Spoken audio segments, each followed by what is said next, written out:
সুরুত দালালের চক্করে পড়ে কানাডা যাওয়ার কথা বলে 6 লক্ষ টাকা একদম ধরা খেয়ে গেছে। এদিকে 6 লক্ষ টাকা সুইদা করে টাকা নিয়েছি, এই 6 লক্ষ টাকা রিস্কা চালায় শোধ করা লাগবে। এদিকে যাত্রীও নাই। এ খালি কান্দাপাড়া দিবেন? হ্যাঁ মামা যাবো। কান্দাপাড়া কোন জায়গা? কান্দাপাড়া বর্তলা। হ্যাঁ চিনি চিনি, ওঠেন ওঠেন ওঠেন। ভাড়া কত?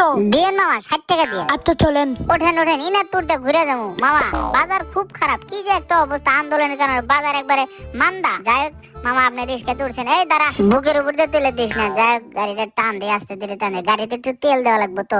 যাই হোক উঠা পড়ি, পড়ে গেছি। মা আপনি নতুন নাকি? কি কোন মামা নতুন? আপনি তো ড্রাইভারই চেনেন না। আমি যুদ্ধের সময় থেকে আমি রিস্কা চালাই। আপনি চুপ করে বসে থাকেন, আমি একটা গান ধরবো। রিস্কাওয়ালাই আমি রিস্কা চালাই ঢাকা শহরে, আমার রিস্কায়, আরে আমার রিস্কায় কত মানুষ অলি গলি ঘুরে। মামা বান্দরের মতো লাভ দেন, ভাড়াটা দেন। এই নেন ভাড়া নেন। দেন দেন দেন, ঠিক আছে মামা, যান তাহলে।